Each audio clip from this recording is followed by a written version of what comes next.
नमस्कार दोस्तों, S pro classes एक बार फिर से आपका स्वागत करता है। तो चलिए शुरू करते हैं।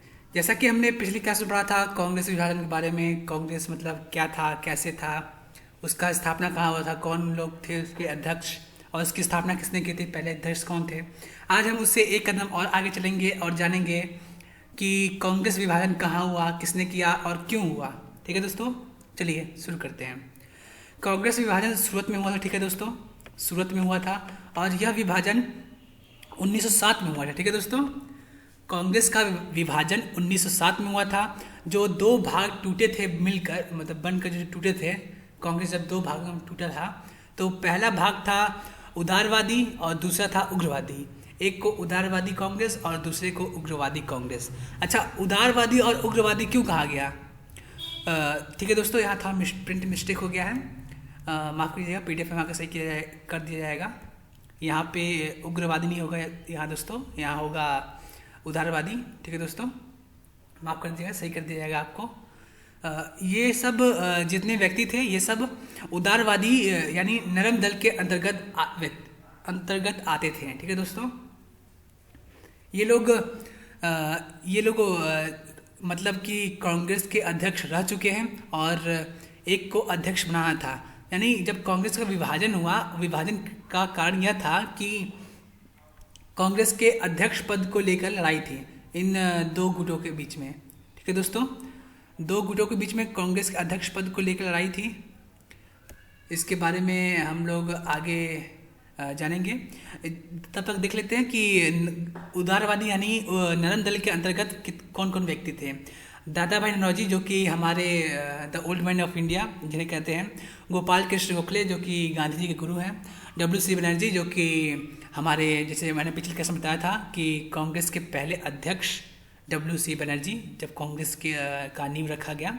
और हमारे पहले कभी कभी क्वेश्चन पूछ दिया जाता है वन लाइनर क्वेश्चन में कि कांग्रेस के पहले मुस्लिम अध्यक्ष कौन थे, तो वो हैं बदरुद्दीन तैयब जी। ठीक है दोस्तों, बदरुद्दीन तैयब जी हमारे कांग्रेस के पहले मुस्लिम अध्यक्ष हैं। और रास बिहारी घोष, जी हाँ दोस्तों, रास बिहारी घोष, जिनको अध्यक्ष पद दिया गया, जिनकी वजह से लड़ाई थी कि अध्यक्ष पद कौन स्वीकार करेगा दादा भाई नौरोजी के बाद, तो इन्हें ही अध्यक्ष बनाया गया। इसी के लेकर कांग्रेस दो भागों में टूट गया, उदारवादी और उग्रवादी। देख लेते दोस्तों, उग्रवादी के अंतर्गत यानी गरम दल के अंतर्गत व्यक्ति कितने हैं। अच्छा, इन्हें गरम दल क्यों कहा जाता है? कभी क्वेश्चन पूछता है, गरम दल क्यों, गरम दल ही क्यों कहा जाता है इनको? क्योंकि इनके अंतर्गत जितने भी व्यक्ति थे वह बस आज़ादी चाहते थे किसी भी कीमत पर। वह समझौते के लिए तैयार नहीं थे, वह चाहते थे कि हम लड़ाई पीट करके किसी तरह से हम अपनी आज़ादी प्राप्त कर लें। हम साल भर मांगेंगे लेकिन हमको आज़ादी चाहिए। ठीक है दोस्तों, देख लेते हैं उनके अंतर्गत कितने व्यक्ति थे। लाजपत राय, जिनके बारे में हम आगे जानेंगे।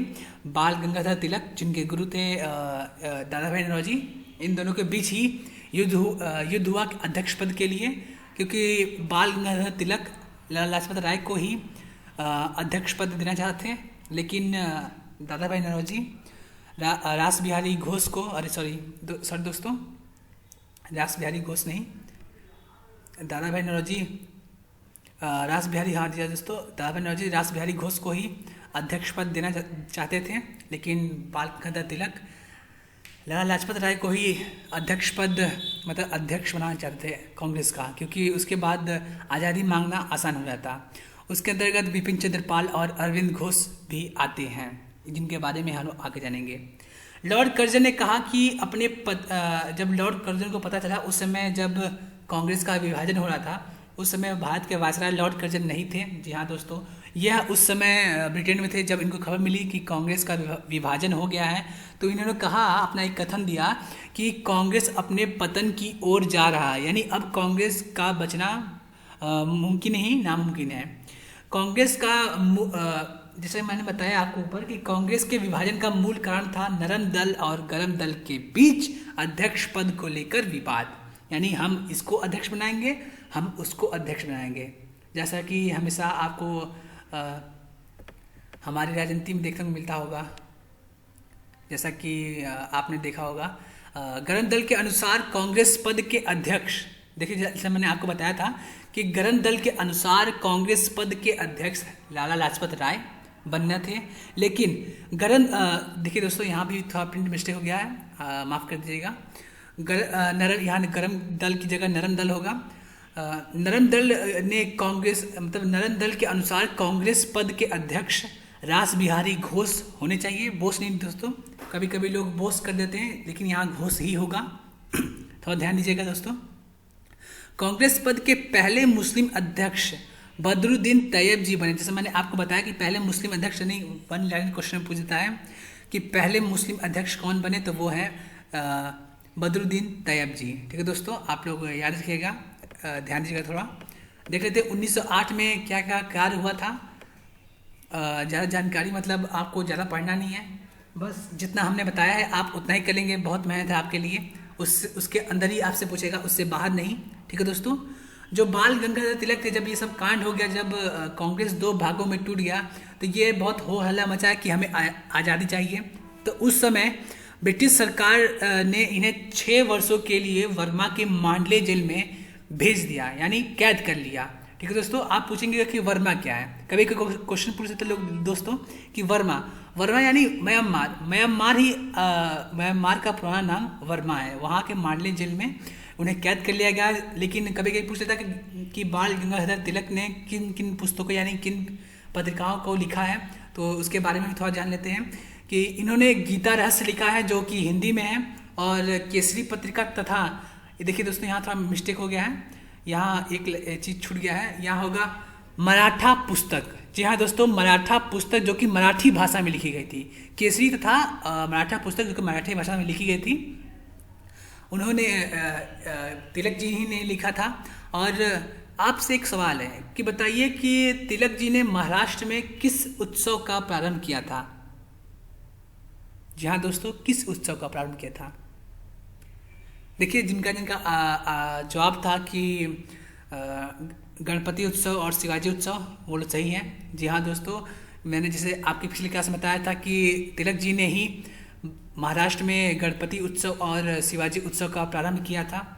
ठीक है दोस्तों, आगे चलते हैं। अरविंद घोष इस तिलक जी को जेल जाने के बाद उन्होंने जब देखा कि तिलक जी जेल चले गए, तो ये भी सन्यासी बन गए, जिनको क्रांतिकारी सन्यासी कहा जाने लगा। और विपिन चंद्र पाल शिक्षक बन गए कि वह कैद यानी जेल से बच सकें, और भाग के शिक्षक बन गए, पढ़ाने लगे लोगों को। जब ये सब कार्य हुआ तो लाला लाजपत राय, जिनको अध्यक्ष पद बनना था, तो इन्हें अंडमान निकोबार द्वीप समूह के काला पानी जेल, जिसे सेलुलर जेल भी कहते हैं। ठीक है दोस्तों, कभी कुछ पूछ देता है कि काला पानी जेल को अलग नाम से क्या जानते हैं, मतलब उसका अलग नाम क्या है काला पानी जेल का, उसका नाम है दोस्तों सेलुलर जेल। ठीक है दोस्तों, आप लोग याद रखिएगा, सेलुलर जेल। खुदीराम बोस और प्रफुल्ल चाकी, जब ये सब कांड हो रहा था दोस्तों, जब ये सब जेल चले गए 1908 में जब ये लोग जेल चले गए, तो खुद जोश में आके एक तरफ खुदीराम बोस और प्रफुल्ल चाकी ने, जो मतलब मुजफ्फरपुर में के जो जज थे किंग्सफोर्ड, उन पर बम फेंक दिया। लेकिन बाई चांस वो लोग बच गए। एक बार फिर दुर्भाग्य भारत के साथ बना रहा, वो लोग बच गए किंग्सफोर्ड, और उन्हें इसी कारण उन्हें खुदीराम बोस को 17.5 वर्ष की आयु, यानी जब वो 17.5 वर्ष के थे, उन्हें फांसी दे दी गई।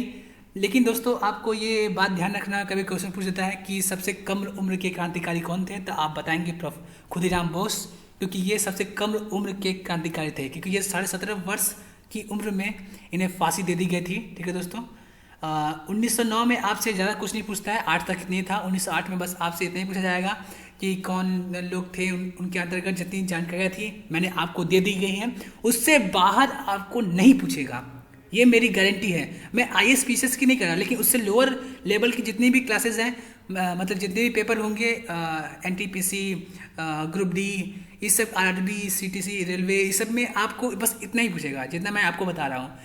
यह बहुत सफिशियंट है, मतलब जब जितना आपको पूछेगा मैं आपको उतना ही बता रहा हूँ। ठीक है दोस्तों, 1909 में मार्लो मिंटो सुधार भारत आया। ठीक है दोस्तों, अब पूछेंगे मार्लो मिंटो सुधार क्या है। मार्लो मिंटो सुधार मतलब मिंटो द्वितीय जो थे उस समय 1909 में वो बने थे, क्या कहते हैं, 1909 में भारत के वायसराय बने थे। और उन्होंने जब भारत आए तो उन्होंने पूछा कि भारत को लॉर्ड कर्जन के पास गए, उन्होंने पूछा कि भारत को कैसे संभाल जाए, तो उन्होंने कहा कि भारत की एकता ही उनकी मजबूती है, उन्हें तोड़ दिया तो भारत पर आप आज़ादी कर सकते हैं। तो जब मिंटो भारत आए और जब वायसराय बने तो उन्होंने भारत में पृथक चुनाव कराना स्वीकार किया, और ये चाहते थे कि हिंदू हिंदू को वोट दे और मुस्लिम मुस्लिम को वोट दे। पृथक चुनाव का मतलब यही होता है दोस्तों, ठीक है दोस्तों। पृथक चुनाव का मतलब होता है कि हिंदू हिंदू को वोट दे और मुस्लिम मुस्लिम को वोट दे। इनका कारण था कि हम भारत के लोगों को अगर वोट डाल दें तो इन पर आज़ादी मतलब कि राज करना आसान होगा, ठीक है दोस्तों। 1909 में इतना ही पूछता है। 1910 देख लेते हैं, अलीपुर बम कांड, इसे ज़्यादा नहीं पूछता है। 1910 में बस आपसे पूछेगा 1910 क्या है, कभी कभी पूछ लेता है, ज़्यादा नहीं, इसलिए मैंने इसको मेंशन किया है कि अलीपुर बम कांड हुआ था सिर्फ 1910 में, ठीक है दोस्तों। बस आपसे इतना ही पूछता है। अगली क्लास में हम लोग 1910 से आगे यानी 1911 1912 में क्या हुआ इसके बारे में जानकारी लेंगे, ठीक है दोस्तों। आपकी क्लास ये समाप्त होती है। आगे के लिए आपके लिए शुभकामनाएं कि आप हर पेपर में सफल कार्य करें, अपने घर का ध्यान रखें, बाहर भी ध्यान रखें और सुरक्षित रहें। जय हिंद, जय भारत।